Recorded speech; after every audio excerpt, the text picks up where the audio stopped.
I want to welcome everybody here tonight. This is a webinar. We call it the monthly parent educational webinar put on by the Adoption and Foster Family Coalition of New York. Our job is to help families that are formed out of children who've been moved from their original families into new families. And tonight's topic is about kids. So I want to take a moment to welcome everybody tonight. This can be a heavy topic, and we're going to try and handle it with as much gentle care as we can. If everybody would please put your name in the chat box so we can find out who's here tonight. And welcome again. I would also, my name is John Kirkman. I am a family support specialist with the coalition. And I also am an adoptive father. I have an 18-year-old adopted daughter. I also have a biological son who's 20.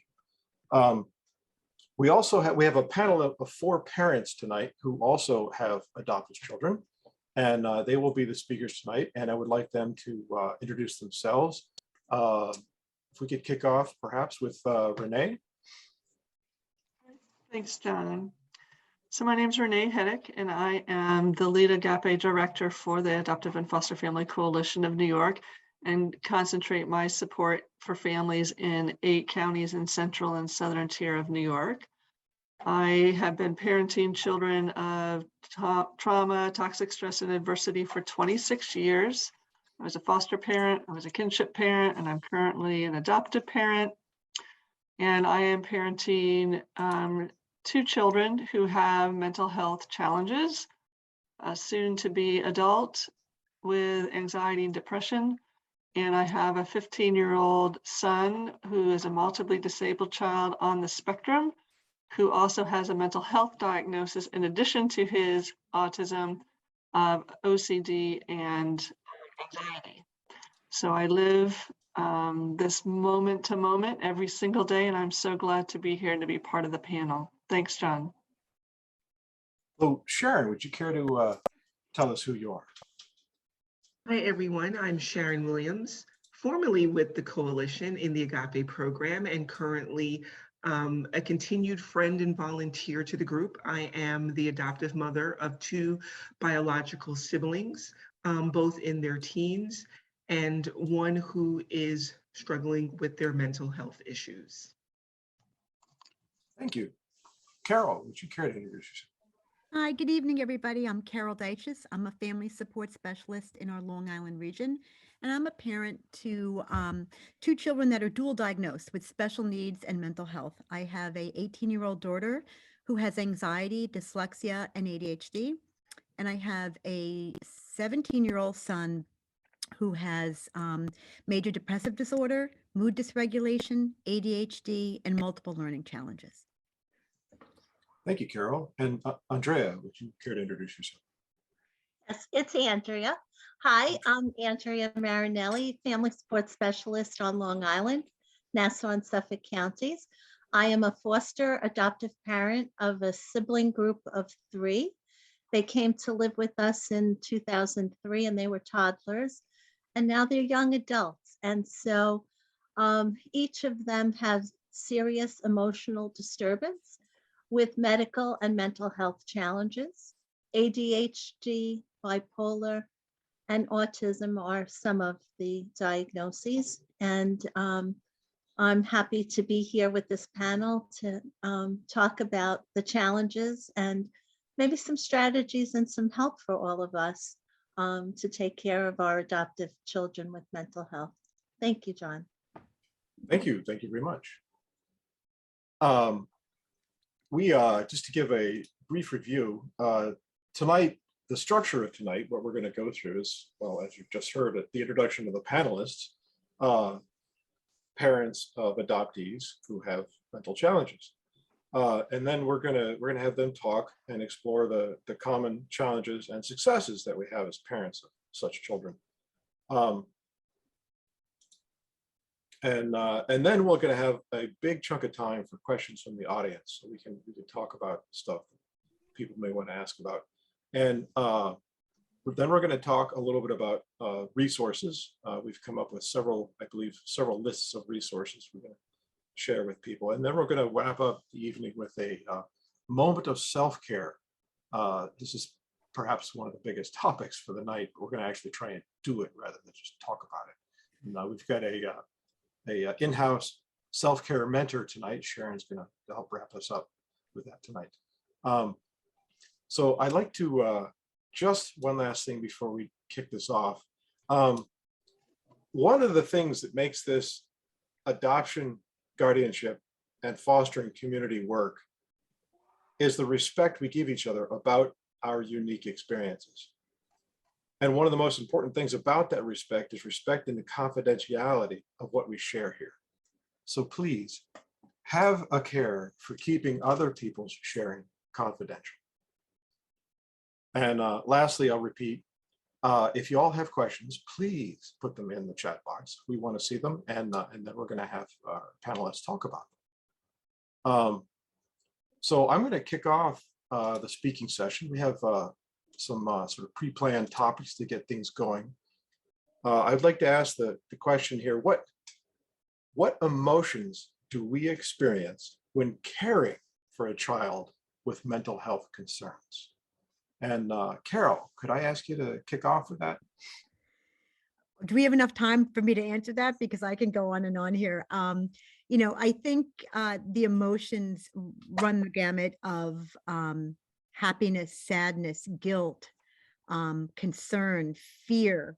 And you can have them all at once or at different times during the parenting experience. I think it also, for me, it was very different when my child was first diagnosed, what my emotions were at that point to where they are now, that I've developed skills and I see the potential and the light at the end of the tunnel, so to speak. So, you know, I think our emotions, or my emotions, since I'm answering the questions, are really all over the place. And, you know, I think where I am now as a parent of a 17-year-old and a 19-year-old, I'm hopeful.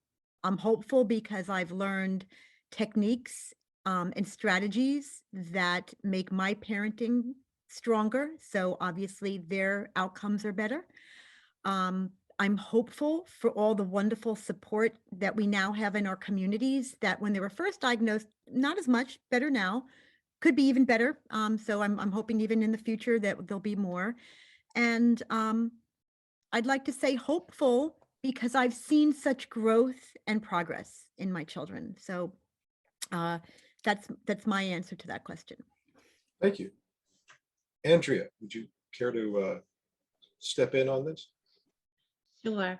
So I've trained myself to live in the moment and make every moment great. And I've practiced a lot of self-control and using my own coping skills to take a step back, take a breath. And sometimes I don't address an issue if I'm feeling out of sorts, because each one of my children can trigger me at any moment and I may say and do the wrong thing. And the good part of that is we can teach our children how to say we're wrong, to apologize, to have a do-over with them. And it's a challenge. And sometimes I feel like it's a loss because I have a child that doesn't interact with other peers well. And when they're having a bad day, I feel like I'm having a bad day. And my heart goes out to them, right? There are those types of moments where I just, want to take them and hug them and protect them from the world. But as they get older, you want to sometimes step back and let them handle these challenges for themselves, or else they won't develop their own coping skills. So I say we need to have a lot of patience and we need to take care of ourselves and keep our cup filled so that when we have a hard time, we can handle it. And that's how I would answer the question, John. Thank you. Thank you very much. Renee, we got some room left for this.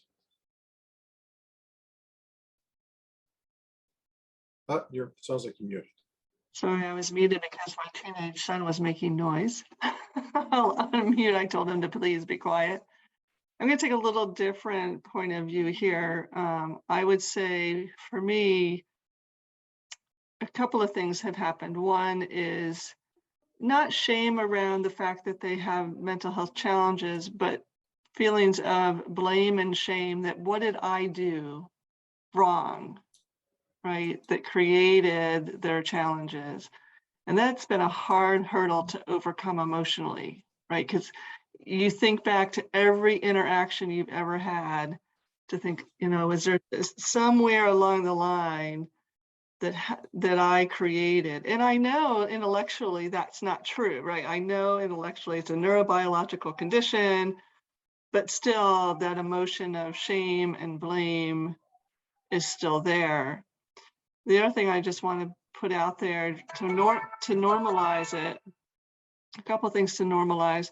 One is, you know, it's also loss, right? Feelings of loss for the child that you expected, right? Feelings of loss of normalcy that my family, although strives for, will continue to struggle, right?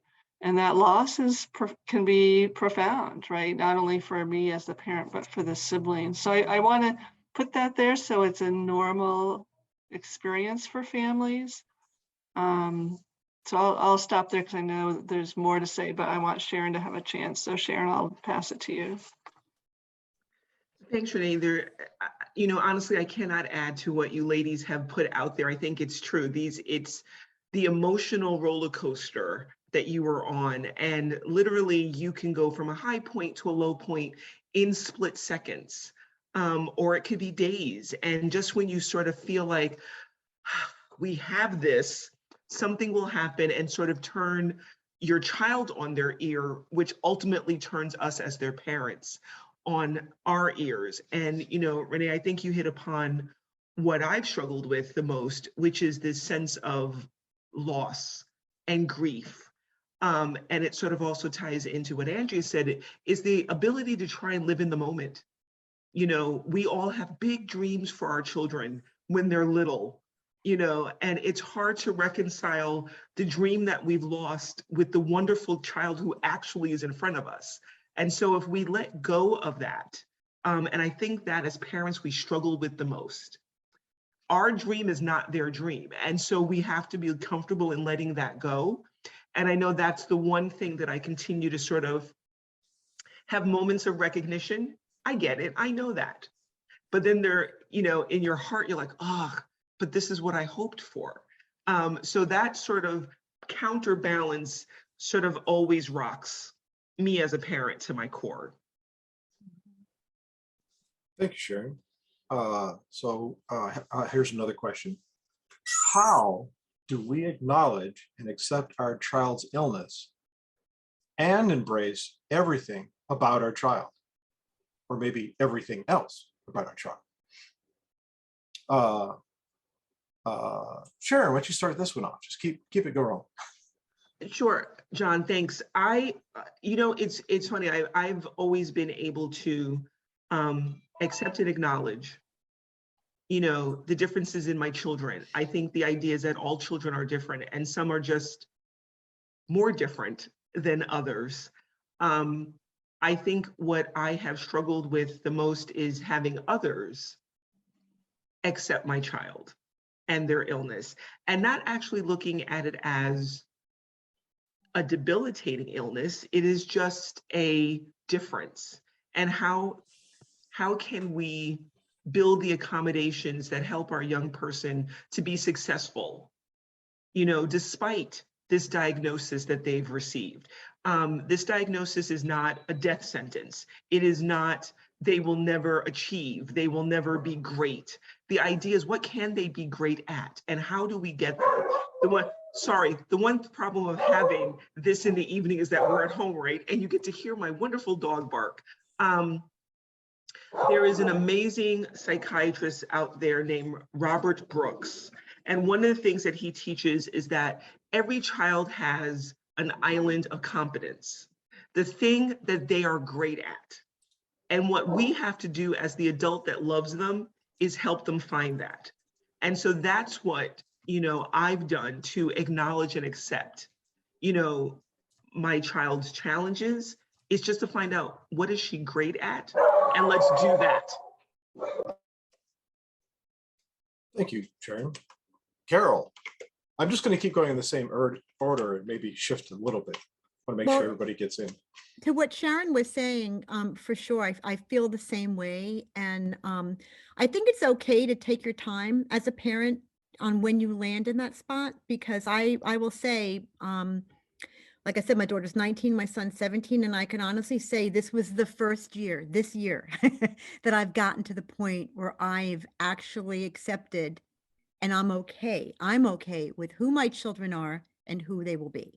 I fought against that for a really long time, thinking I could fix things. And, it was very difficult for me inside to see them struggle. So as a mom who loves my children, I wanted to fix everything. But sometimes you can't fix it. And it took me until this year really to get to the point where I'm okay with who they are. I embrace who they are, and I will guide, mentor, support, and love who they are. But it took me time. And I, in the work that we do as family peer support specialists, we work with families at all different phases of where they are with their children. And I think it's okay. It's okay to have those feelings and be scared or be angry or be frustrated. It's a nicer place, I'll tell you, in the acceptance area now that I'm here. But we all get there in different times. So I think it's a long-winded answer to that question, but I think it's okay to go through that gamut of feelings and just be okay with where you are in that stage of loving and accepting your child. Just always know that you're that support for them, and eventually you will get to that point where you're okay. You're okay with who they are and the new path that you're living, the new normal, so to speak. Thank you, Carol. Andrea. So for me, I need tangible things. So when the children first came to live with us in foster care, after I'd say the first week, I was on the phone with my caseworker saying, these children need help. I don't know if I'm qualified. I don't know if I can help these children. And my caseworker set me up with a mental health clinic at Stony Brook University where we live, and we made the appointment. And that was our first step to getting help from a provider that evaluated the children at 2.5, 3.5, and 4.5. And they were young for individual CBT therapy, which they had eventually, but they did play therapy with the children, and they did family therapy with my husband and I. And that helped us immensely, because I did not know, I didn't go to school for psychology. I just wanted to be a parent and give a child a good life. And I just got a lot of insight from that. And as I delved in, I read some books. I took a NAMI course. And once I got more educated and read more things, I understood that I'd have to maybe change my reaction a little bit. My oldest son is on the spectrum, and he would always read my face, and he was very oppositional and defiant. And I was arguing with him at first, and I was making it worse. And I was thinking of my traditional parenting, the way I was raised, and those things didn't work. And so I think getting as much knowledge as you can helps, and that's what helped us.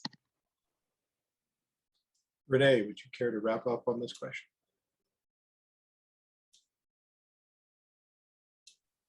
Thanks, John. For me, I think two things I just want to point out. One is acceptance comes and goes, I'll be honest, right? One day I'm very accepting and acknowledging and then the next day I'm not, right? So don't feel that, boy, you accept it and you immediately move forward that way. I didn't. I kind of waver all over the place. Sometimes I'm good with it. Sometimes I'm not good with it. But I can say, once I got to the point of accepting it and understanding it, just like Andrea said, then I tried to find the skills I needed to support her, right? So really, to be honest with you, to finally have some of the diagnoses that she has, it gave me the knowledge and the power to really help her for the first time. So it was actually very empowering to be like, okay, now I get it. Now I understand how to move forward. So, but it isn't linear. So thanks, John. Okay, on to the next question. How do we walk on the eggshells of mental health in our home? Renee, we're going to shift just a little bit. Renee, when you continue going on that one. Sure, I'd be happy to. So I feel this way every day, that I truly am walking on eggshells. And it's interesting, it's different for each of my kids, but I can say to you, every morning before I open up their bedroom doors, I stand outside their room a minute, take a few deep breaths and tell myself I can do this. And then I open the door because I don't know what to expect. And even with a child who's very predictable, I know what I'm headed into. Right, I'm headed into an hour and a half of trying to get dressed with all of OCD behaviors, for example.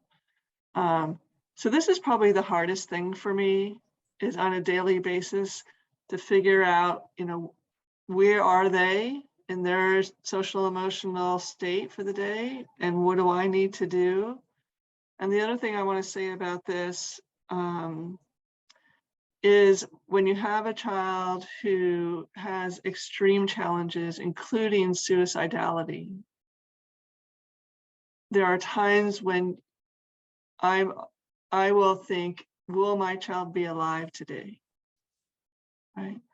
And that is the hardest thing I've ever had to do in my life, is to think, will she be with me today? And I know other parents feel that way, but are not necessarily ready to say that. But I can say I do have that feeling many days of our lives here in our family. And we walk absolutely on eggshells, wondering what's going to happen next. So I will pass it along to the next panelist. Sharon, would you care to go next? It is an uncomfortable feeling of sort of waiting for the next shoe to drop.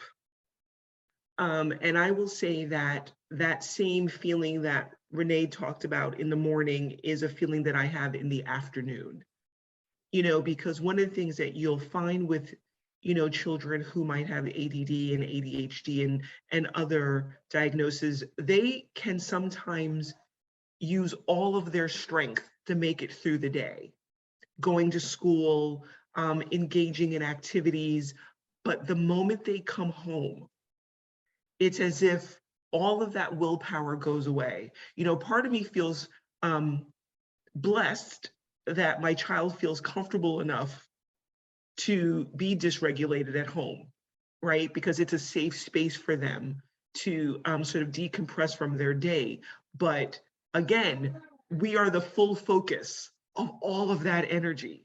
And so at times it is exhausting, it is scary, it is maddening beyond belief. And so it's not just walking on eggshells for me, it is the waiting for the next shoe to drop, and you're so caught up in that waiting that you sometimes miss that maybe nothing happened, during the day. I've actually gotten myself into my own tizzy waiting for something that actually never occurred. But it is an uncomfortable feeling. It keeps us as parents on our own emotional roller coaster. And we just have to find moments to live in the moment and carry on. And for those of us who have other children in the home, it's also important that we project an image of it's okay, you know, and it's okay if you're not feeling okay, or if your sibling is not feeling okay. So although we walk on it, we have to find ways to help the family members not constantly live on those eggshells. Thank you, Sharon. Carol. Yeah, ditto to what everything that was just said. And for me, I'm still walking on eggshells, but I've gotten a little better at it. And I've taken the time to change. In the beginning, I was afraid to trigger, so I stopped parenting. I kind of let my kids do what they wanted to do, and that wasn't working either, because now they were still having their neurodiverse challenges on top of being oppositional and still having a problem in the home. So I had to learn, and I've learned through a lot of the trainings we do here at the coalition and outside in target specific support groups for their very, very specific diagnosis on how not to trigger my children. And it's kind of sad when your kid comes home from the hospital and they have that safety plan and you notice you're the number one trigger on the list. It's like, you know, my trigger is mom. And it's like, oh my God, you know, here it is. I'm supposed to be your safe space. I thought I was doing everything right. And I might have been, but I've learned when we talk about walking on eggshells I have to change my approach because it wasn't working. And sometimes it still doesn't work, but just being mindful that my reaction to the situation can make things a whole lot worse or a whole lot better. Yes, Andrea. And so I can relate to everything everyone has said so far, especially Sharon stating that our kids can keep it together all day at school, right? And then they come home and they let it out. And yes, it's like great that they feel comfortable with us, but we have to try to handle that better. And so my oldest son had been hospitalized at 8, 14 and a half, and 16 and a half. And I have always had a SPOA mental health service in my home, working with my son and working with the family. So one of the first things they taught us was de-escalation. And what that is when it's happening, don't go after it. Don't run into the fire, right? Kind of like calm it down. Bring the child to your level if you can. Take them in instead of pushing them away, or finding out in the quiet times what they need in that moment. And sometimes they don't know, and they don't know how to tell us. My son said he wanted to be left alone and he wanted to go to his room. So if things got bad, that would be my go-to. And in the quiet time, I would talk to him again and say, how did I handle that? Was that okay for you? What could we do next time? How can I help you? And we have to recognize that this is an illness. We can't take it personally. And sometimes we do. We don't always get it right. But we want to know our child and we want to be their hero. And at the same time, we want to have our boundaries and not have our home destroyed. I can tell you, my hallway had holes in the walls for many years. And one of the exercises was my son went to the store and we bought plaster and we bought the screening, and he fixed the wall, and we encouraged him and we gave him praise for fixing what happened. But, you know, you don't want to live like that either. And it's going to happen until certain things can be done, possibly medically with therapy and medication and so forth. But walking on eggshells is not fun, and waiting for that shoe to drop. If we can try to have little conversations in between to help, that's good. But we just don't know. Thank you, John. Thank you, Andrea. On the next question is, how do we balance our feelings of incompetence and success? And Andrea, could I ask you to keep going on that? Sure. So, as parents, naturally, we take the hits a lot. And I know Renee had said that before too. We're questioning, did I do it right? And what I want to say is we have to learn not to second guess ourselves. We are in charge. We are the parent. We have to make a decision for the safety of our whole family, the child that is having the struggle and their siblings. So we have to stand behind what we do, and we have to try to make ourselves feel successful. And for me to feel successful, I need to go to a parent support group and talk with like-minded parents that are going through the same thing. I need to educate myself. I need to take trainings. I need to talk to my coworkers that are going through it. I need to surround myself with others that are going through it too, because sometimes our family and friends just don't get it. Unless you have a child that's adopted and has mental health, you don't know. Some days I feel really successful and other days not so much. Thank you, John. Thank you. Renee, would you care to jump in?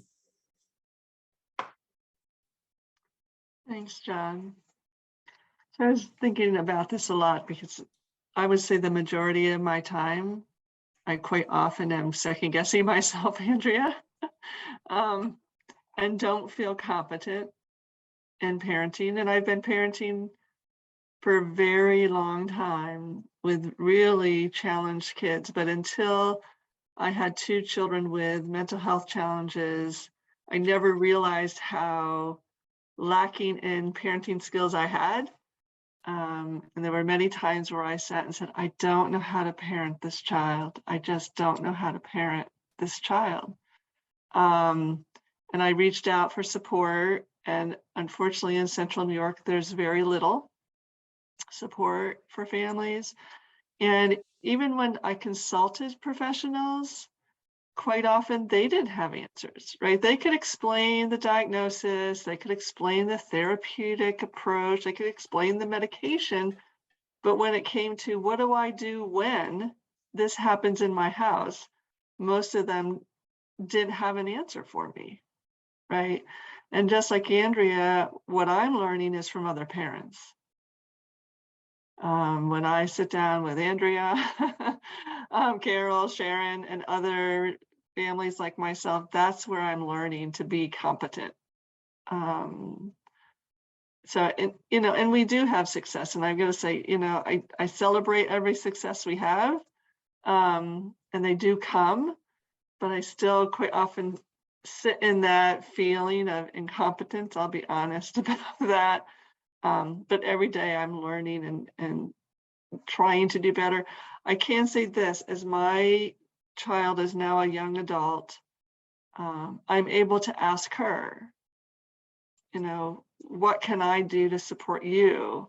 And I probably have learned more from her than anyone else, because she knows herself and she can say, Mom, when I do X, Y, and Z, I need you to say this, or I need you to do that. Or yeah, that's been extremely helpful to have her give me that insight. So listen to the child, listen to the expert, your own child. Thank you, Renee. Sharon, jump in here.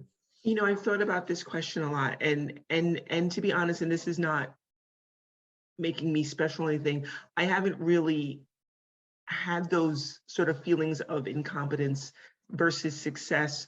I have had moments where I felt like I'm not the right parent for this child because of what I believe in terms of parenting, expectations of the parent-child relationship. But I have never given up on, we can find the common ground. It will be a struggle, but we will find that common ground to get that successful relationship for both of us. So it's giving up, again, as I mentioned earlier in our conversation, some of the things that we expected and being comfortable with where we are, but also getting them to understand that we are not the enemy. You know, we are here to help you. How can we help you? Tell us how to help you. So really that is the balance. It's just finding that middle ground of relationship between you and your child. Thank you, Sharon. Carol, you want to wrap this one up? I love going last because all the good stuff's done, so I can kind of jump off of that. I feel exactly the same way. Big parent support group person, definitely reaching out to other people and knowing that there is a balance, that there are times that you're not going to do everything right, and that's okay. That you're going to get through it because other people have gotten through it and they've shared their stories with you, so you know that. And I think for me personally, something that I have done recently is I've stopped looking at a lot of social media and putting myself in places where I'm looking at what people tell me should be my life and just living my life, right? Because I think we all, have this dream of what our children and our lives should be because we see it in magazines, on TV, or in social media for sure, because everybody's life is perfect there. And I sort of took a diet from that. I try to avoid that and, put myself in places where I am with like-minded people and people that get me and also accept my family. So when things don't go well and we're in a bad place, it's okay. And I don't feel shame or blame or any of those things because I'm with an environment or a community that gets it. Thank you, Carol. The next question is how do we support other family members, like siblings or grandparents, extended family also? Carol, would you care to just keep going on this one? Sure. It's difficult, and that's probably one of the hardest things that we have to do as parents of children with mental health, because a lot of times, as we said before, if they're not living it, they don't really understand the depth and the breadth of what we go through, and also the struggle that our children have to even attempt to do things like somebody else may do, right? Or to be able to self-regulate. I always say my son can't self-regulate. Can't do it right now. But it's very difficult. So when you say, how do you support other people in the family? It's really by giving them education and giving them support and help. My daughter, for example, who has her own mental health, had a really difficult time with my son. Really, really difficult time. So we put her in a sibling support group, which was kind of ironic because it was a support group for children that have a family member with mental health. Even though she had her own mental health, she was having a hard time dealing with her brother. And that seemed to help. So for me, just, giving the people around my family, whether that's extended family and obviously the other members of the family, a place where they can go. Just like we said, we go to support groups and we do things and we reach out to friends. They need to do the same thing too, because they have the same feelings we have and the same fears and hopes. Andrea, would you care to follow up? Sure. So I can't speak to the grandparents because my parents have been deceased, and my husband's mom spends a lot of time in Florida, and we only see her on the holidays. But I can speak to the siblings, and what I've tried to do over the years is have one-on-one time with each one of them and go out and do things with them. It helps because especially at a time when my oldest son was having a lot of blind rages and police involvement and trying to get him the help he needed, and we couldn't get the right provider to help us at one time. It was exhausting for all of us. We were all having post-traumatic stress after these encounters. And so it affected the siblings, and we had to develop our own little safety net and have communications and have some fun times in between too. So this is a really tough question, and I'm not sure that I have all the answers for it. I'm going to pass this on. Thank you. Renee, would you add on to this? Yeah, Andrea, I would agree. This is probably the hardest piece, actually. It's interesting, my children's extended family have embraced us. The challenge in our household is my neurotypical children and meeting their needs while I'm parenting two children who have challenges, but also trying to figure out how to build healthy relationships between those young people and my children who have mental health challenges. Because, you know, one of my children just goes into his room and shuts the door and just ignores, right, his siblings. So there's not a relationship there. And my other neurotypical child takes the weight of the world onto his shoulders, right, and becomes the therapist, becomes a support person, becomes the playmate, becomes the, right. And how do I help them break out of those roles that they've kind of put themselves in and allow them to have healthy relationships with their siblings, but also have their own independent lives, right? Has been daunting. I would say my one child who's now a sophomore in college and away at school, that has been a blessing for him. The other child is, you know, shut up in his room. So I haven't figured this one out, to be honest with you. I'm having a really hard time trying to find ways to build relationships. I would say, you know, my one child who has multiple disabilities, OCD, anxiety, is also, you know, profoundly autistic and nonverbal. So we all struggle with that, right? We all struggle with having a relationship with him.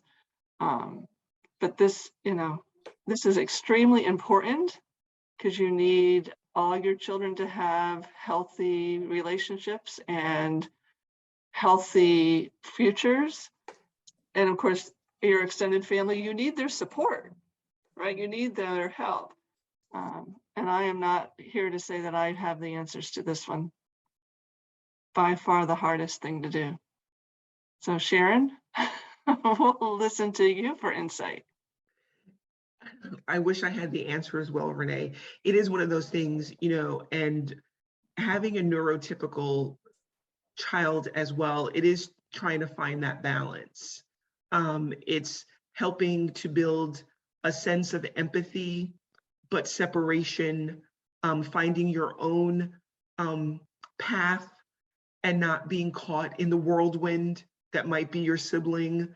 It is finding those moments of individual time, of balancing, so that, you know, when you are focusing all of your attention, whether it's positive or negative, on one, it's without a doubt the other feels a little disconnected, a little uncared for. So it's finding that balance to sort of meet their needs as well and help them to be the best that they could be, in spite of what might be the chaotic household that they are living in. And grandparents, that's a hard one. You know, I joke a lot with my children about their grandparents that in some respects, I feel like I am being judged by my own parents because, you know, you didn't grow up that way.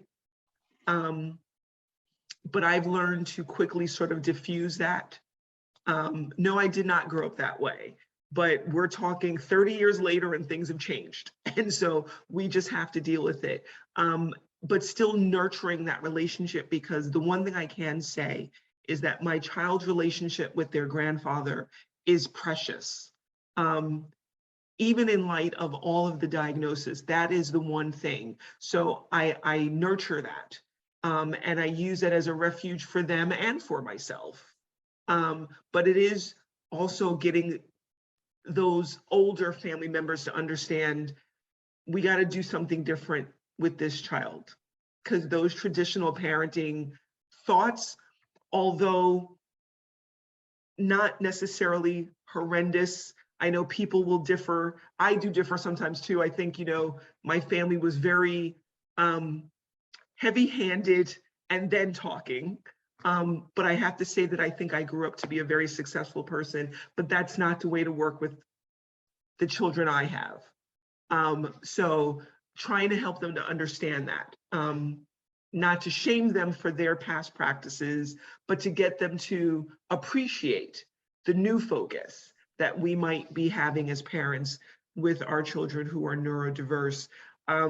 So again, like any other thing when it comes to working or having children with differences, we're just different with everyone. We're different with their siblings, we're supporting them, we're supporting partners, we're supporting parents, and hopefully they're supporting us too. It's finding your tribe. I think every one of us have talked about this, Carol, Andrea, Renee, finding those people who speak the same language, who understand what you're going through, who realize when you say nothing, you've said a lot. It's just important to have those people around you. So find your tribe, because they will help you as you navigate this ever-changing, day-to-day, minute-by-minute scenario of having a child that has some sort of mental health challenge. Thank you, Sharon. John, before you move us on, I just want to tag something that Sharon just said, and I agree, finding that support system. The one thing that I think is interesting, I have a great extended family that are very supportive, but there are times when I feel I lean a little too heavy on one of them, right?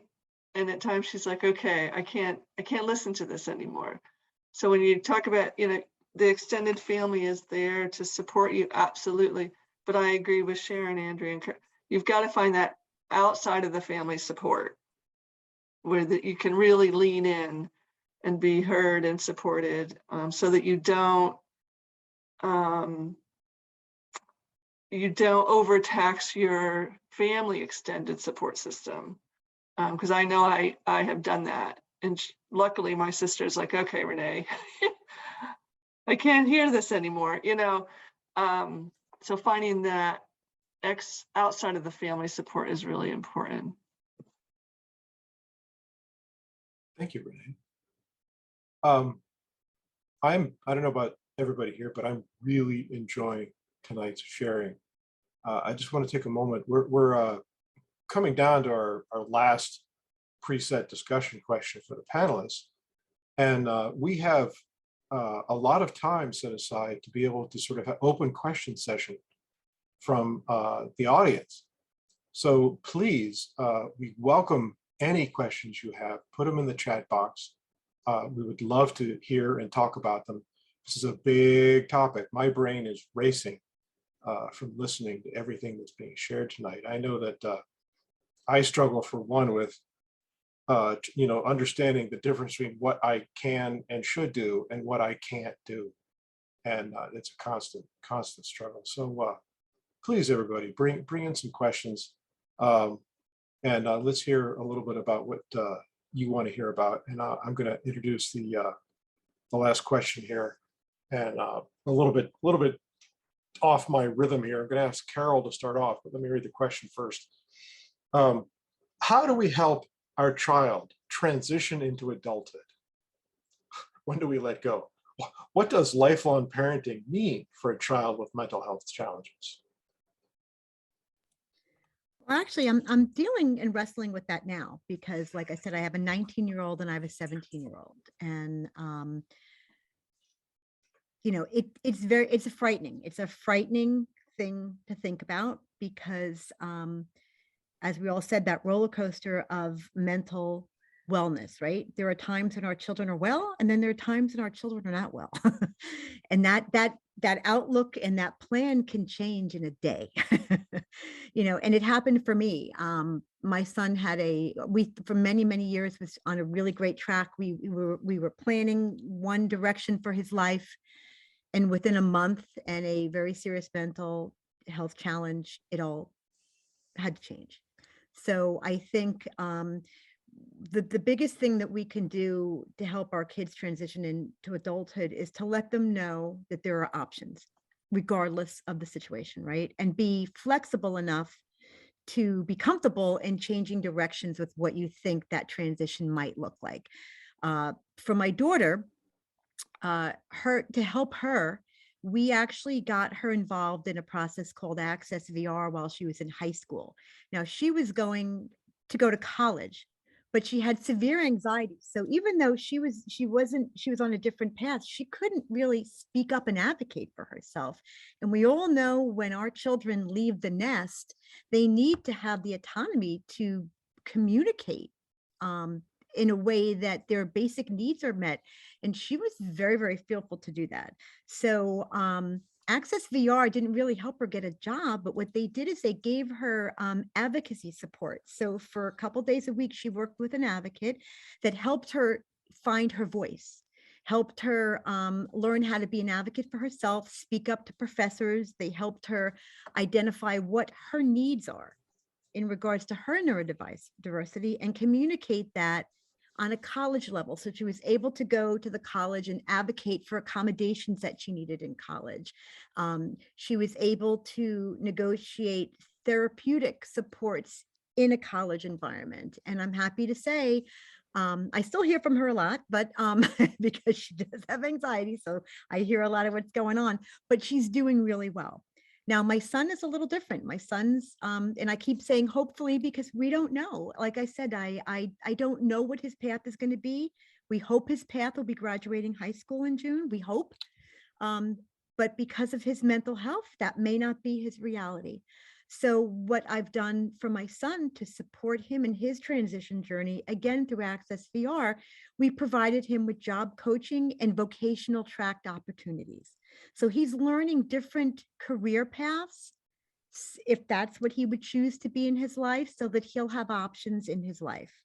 We're also working with SPOA programs to provide support in regards to Social Security, medical support, transition support, and guardianship, because we don't know what one of those paths is going to be his path. But when you talk about transitioning a child into adulthood, just like when we bring our kids, and again, our kids come home to us all different ages. I was fortunate, one of my children came home as a newborn, and, I bought all the equipment that they would need. I swaddled them. I had all the, we need to prepare the things that they will need to be successful in their life. So that's support, whether it be mental health support, transition support, job support. And again, my children, because of where they are with their neurodiversity and mental health, they qualify for some, but not a lot of services. So I know Andrea will be next. Andrea, your children have some other challenges, and you can talk about what they have qualified for. My children are going to sort of go into the world. They don't qualify for assisted home living. They won't qualify for that. They won't even qualify for OPWDD. So, their mental health supports will be adult SPOA services. But even that, again, we're not quite sure, but I've put in place the things that will help guide them towards that journey. Job training, job coaches, SSI, I've started filling in applications for that. Will we need it? I don't know, but we're getting those things in place. And Andrea, I know you have a different path also that's very important to share.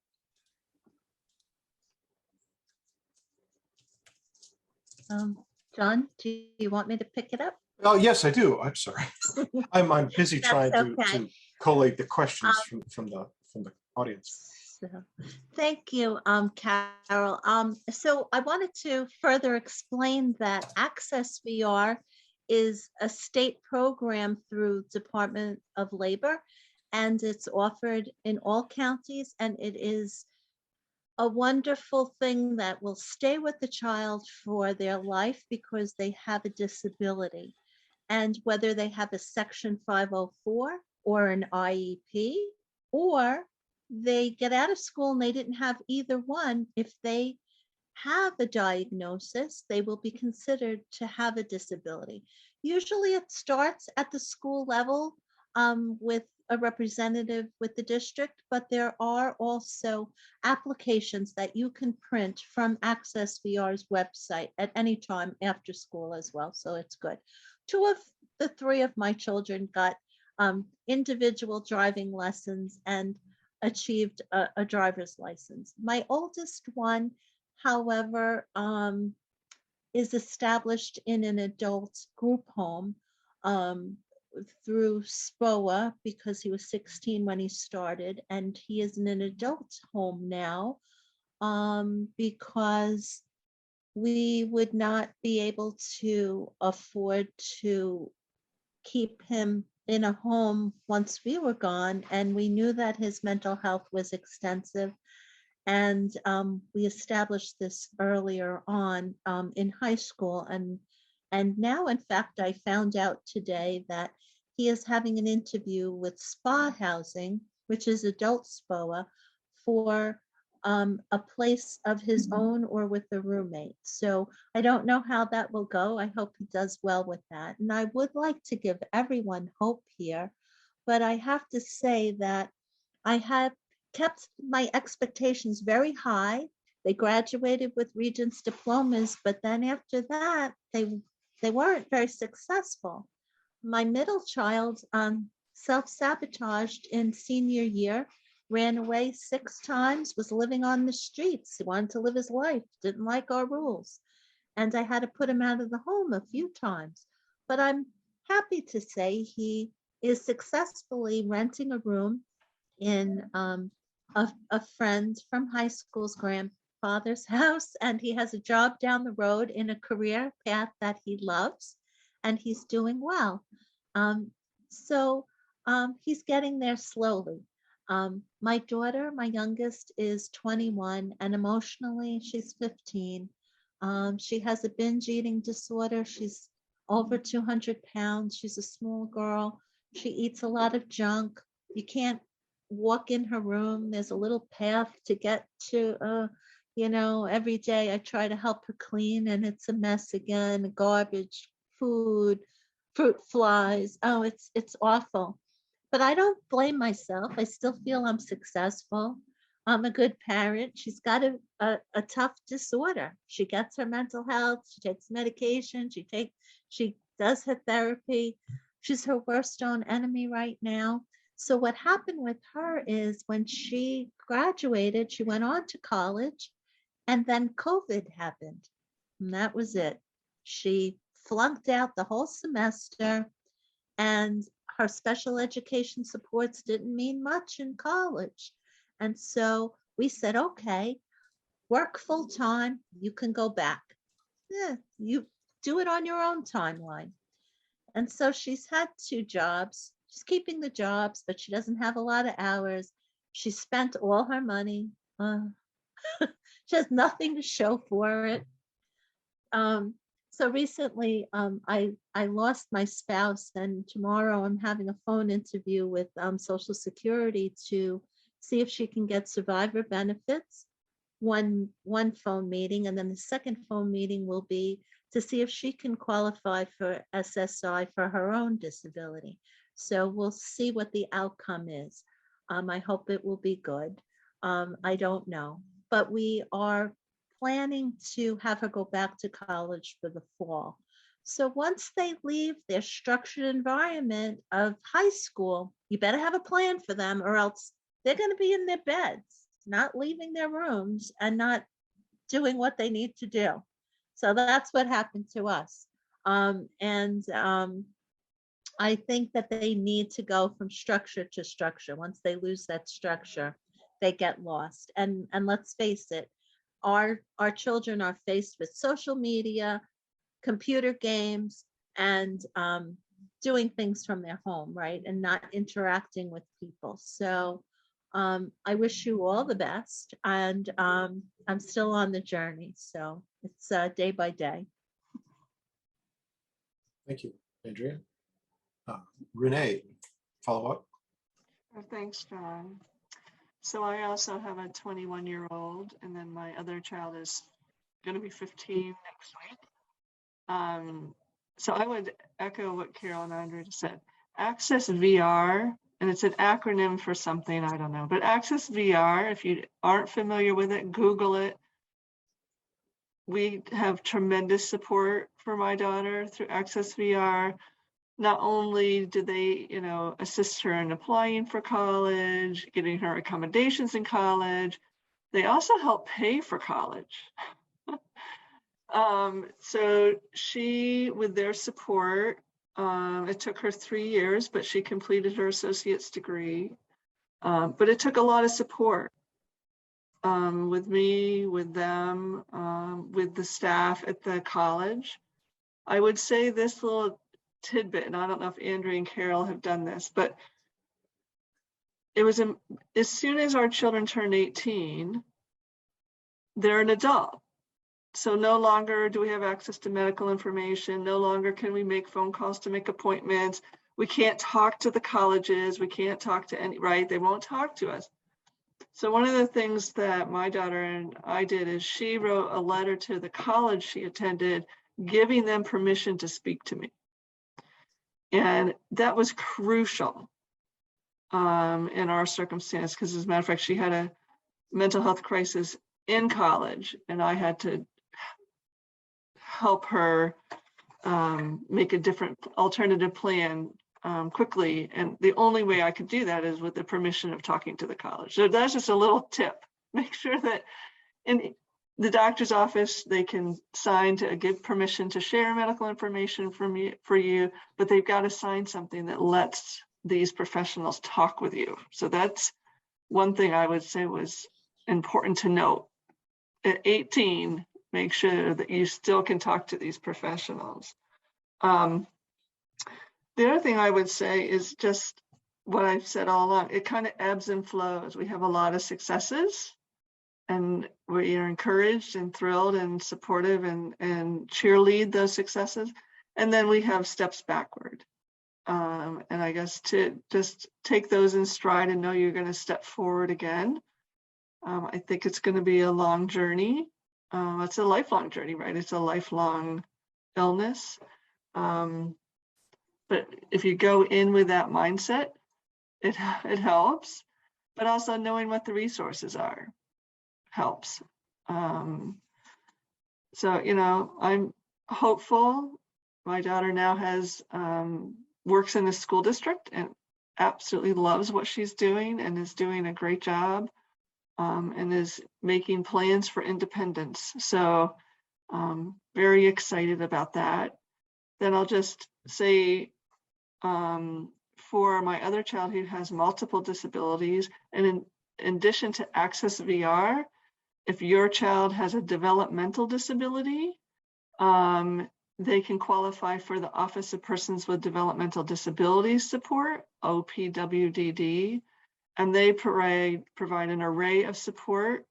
And I can say to you, with my youngest child has OPWDD services, I can't imagine me being able to walk through our lives without their help.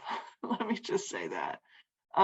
Whether it's respite or community rehabilitation or behavioral support, whatever it is, it's a huge support to our family. So if you do have a child with a developmental disability and they aren't using OPWDD services, please talk to us so we can link you to that service. I think what so far, and we'll pass it to Sharon, what the three of us who have young adults are saying is seek the support that you need and the child needs. Because the transition is a big one and you're going to need that additional support. So.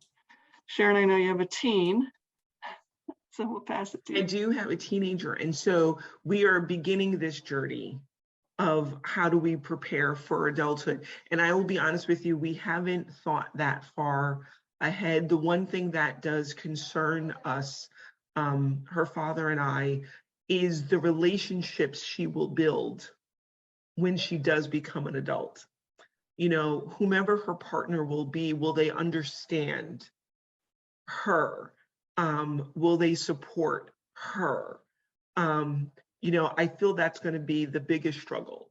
And maybe it's selfish. Maybe I don't think anyone else will understand her as we do. I hope so, because we know the circle of life. Parents may not be here for long. And so we are struggling with that right now, that fear of who will love my child as much as I love my child.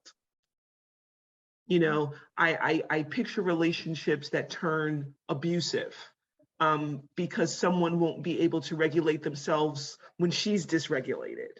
I picture being alone often because she may lose friends and partners.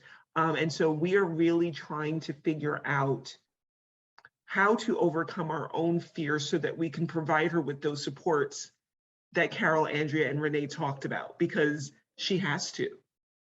You know, she can't, we won't be here forever.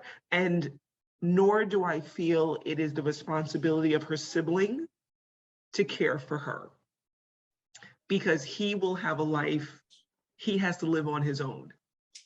And we've tried to share that with him. You know, we're not saying to turn your back on your sister, but no, you have to live your life too. And you can't sort of be bogged down in her life. So we have just begun this journey. And we're trying to find all of those supports, again, for ourselves to help us overcome our own fear as parents, so that we can be a continued strong advocate for her. But really more importantly for her. It is important to find those moments where you can center yourself so that you can be ready to walk across your eggshells or wait for that other shoe to drop. We don't always have the luxury of some of the things that we may think are typical, like massages or pedicures, manicures, or long walks. One of the things that I find is very helpful is just breathing. One of the things I find when we are living in a state of chaos, we are unnaturally holding our breath. Maybe it is our wanting to wait for the shoe to drop, but by breathing and releasing, it helps to re-energize us, to strengthen us, and to prepare us. So I wanted us just to take a simple breathing exercise, and it's called 3 breaths. That's it, 3 breaths. I want everyone to take a very deep breath by breathing in through your nose and see if you can hold it for about 5 seconds. And then I want you to blow out through your mouth. It's almost as if you're expelling all of that stress, all of that negativity, all of that unsettled energy. And I want you to do it again. Breathe in through your nose. Hold it, and then blow it out through your mouth.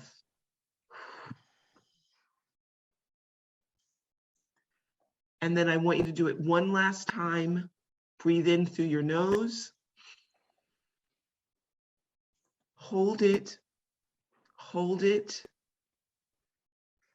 and then let it go. Release your stress. You'll notice you start to feel a little calmer. You feel your body readjusting itself. It may take you more than 3 times, but the idea of always breathing in through your nose, holding it, and then expelling it will be a way for you to release all of that energy. And it's something that you can simply do even while your child is right there, dysregulated in front of you. Stop for a few minutes and take a couple of deep breaths. And that will sort of help you to be able to deal with whatever it is. And it simply may be, how can I help you? You know, prior to that, you may not have been able to say anything to your child because you're so angry, you're so hurt, you're so frustrated. Breathe. Breathing is what we do. It's our natural process. But by having the focused breathing, you can now say to yourself, this is not about me. Whatever is going on in front of me. How can I help you? So that's our simple self-care tip for tonight. There's plenty of them on the AFFCNY website. Again, I cannot advocate enough for Andrea's self-care support group. She does it once a week. So please consider joining that as well. just those few moments, not a lot of time in your day. We all have 10 minutes. And if you don't do it, then while you're in the restroom, find your moment to do it. I just encourage you, take time for yourself. Thank you so much for joining us this evening. John? Thank you all so much. And that wraps it up for the evening. Not that there's not a whole lot more that might be said, but we all need to wrap up and move on. And I really want to thank the panelists again, and thank everybody for attending, and wonderful questions. And I'm really impressed that so many people have hung on for this. This is a big topic.